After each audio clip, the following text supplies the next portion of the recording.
Happy Friday, if it is your Friday and you're watching this on Friday. It's Matt with Ranked Up with Matt. Once again, second video of 2026. I figured I'd just do a video every week, maybe. I don't know. Depends on when I'm feeling froggy, but at least every week I would like to do a video. How's everybody doing? Comment, let me know how y'all been doing so far this year. Anything exciting? What are your goals? What have you done to start accomplishing your goals? You know, stuff like that. Just give me a comment, like, subscribe to the video. Hey, who else wants to hear me talk about business and the military and all that? I also don't mind if you put questions down below, and I'll just answer questions based off of what y'all send me. So, in this video, it's the top things you need to know before you start your business. Okay? There's things that you got to do before you start your business to be legit and to make sure that you're on the right path. So, like my last video, building that foundation, not just for life, not for accomplishing goals, but you got to have a strong foundation in business. And I've made a lot of mistakes, okay? I'm not going to sit here and tell you that I'm the know-all, be-all, and you know, top guru when it comes to building your business. We're going to take, in general, just a business, small business, all right? One, you got to go on, Google and do some search. Maybe go to your local business office. In Virginia Beach, there is the Hive where you can go, but you need to do a good analysis of what it is that your business is going to be compared to, is there a need? How many other businesses there are like yours, competitors in the area that you're going to be in, and what does the state or the city require for you to start your business, okay? A lot of us in the junk removal genre, we started side hustle, right? Junk removal started as a side hustle. Some people jumped all in. I, for one, kind of jumped all in. I would say kind of, sort of side hustle, sort of all in. I didn't know how lucrative it was to get into the junk removal business. And, my second month, I pulled off a $17,000 month on only the second full month that I was in business. All right. So building that foundation for business, what does that mean? Right. So I'm going to stick with where I am in Virginia Beach, right? You got to go and get your business license. Okay. That's not a lot of money, but you can't do that until you do a few things before. You need to create your LLC, S Corp, C Corp, whatever it is. A lot of us out there just LLC, and an LLC allows you to go into the bank, and you want to find a local bank. Don't go to the big branches. You want to stick with your hometown bank. One small business doing business with another small business, if you have that, right? But if not, do your research on the right bank for you. Everybody's going to give you their opinion. Everybody's going to tell you this bank is better than this bank and all. Do your research. Find out what works for you and your business model. All right. So now LLC. This is not an overnight, thing. Then you need to apply for your EIN. You can do that on the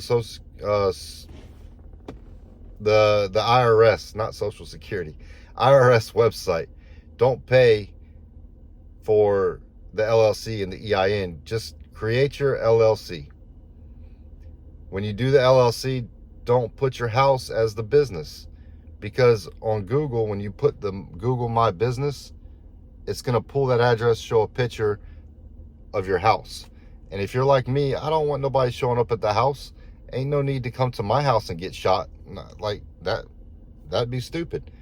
So create your LLC, have a business address, UPS store. I use A+ mailbox in Virginia Beach. There's plenty of them in the hometowns near you.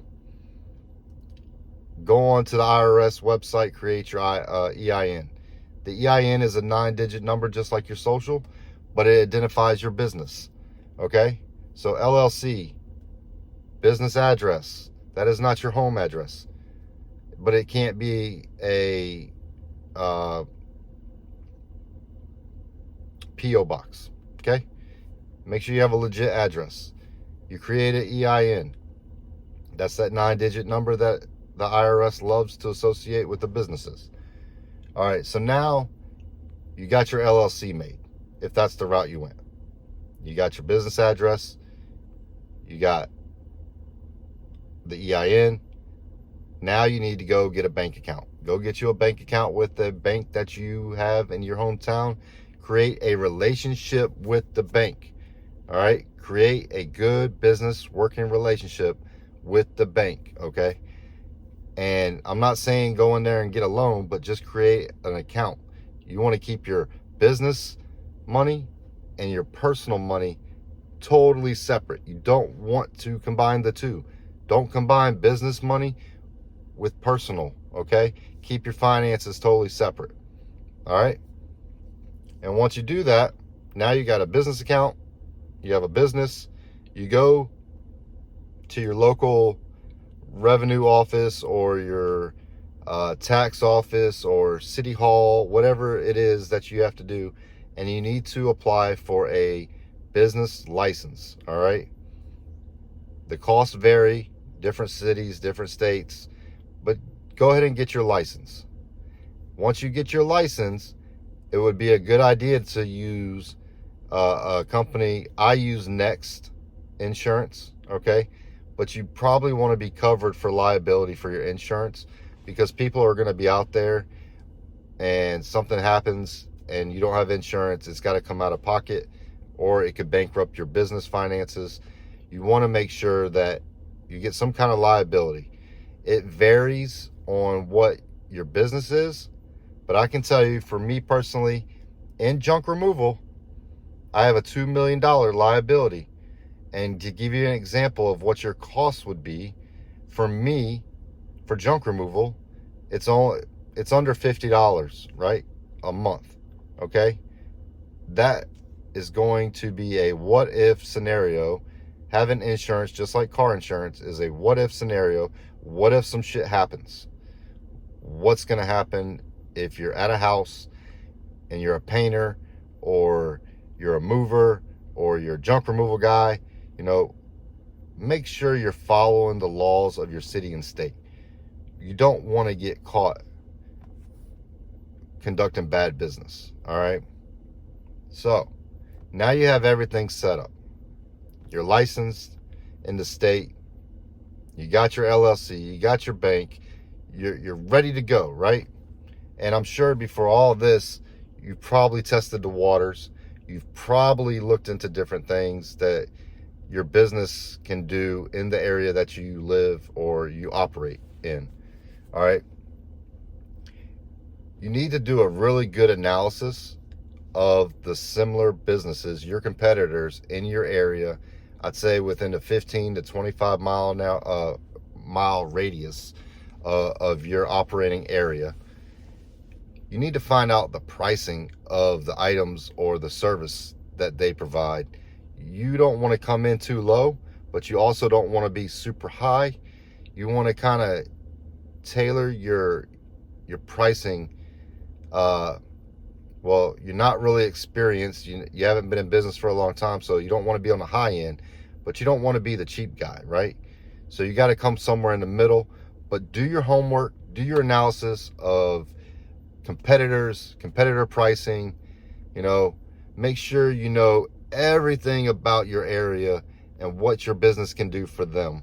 And if it's a online model, still same thing. You need to look at the cost analysis, and you need to look at what it is that other people are charging, so you can be in the same ballpark and be competitive. But in junk removal, if you're the low guy, what you're not seeing is you're bringing the value of junk removal down amongst everybody, okay? So that's just my example in junk removal, okay? But those are some steps that you need to take to start to grow your business. But without that solid foundation, you know, your business is going to start off in a shaky little area where you're not sure where to go, and what if this happens, what if that happens. But the biggest thing I can tell you is just be legit. Just be legit. Operate your business. Have some morals.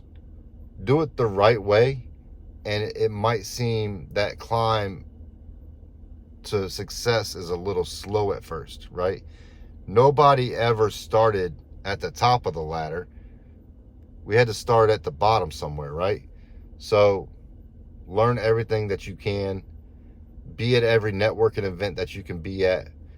You don't need to blow a lot of money in the beginning, because at the beginning you don't have a lot.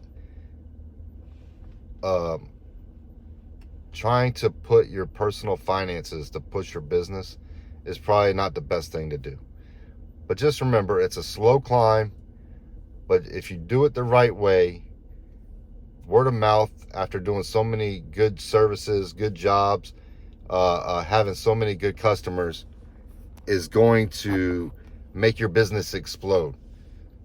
So those are some tips when you're first starting in your business.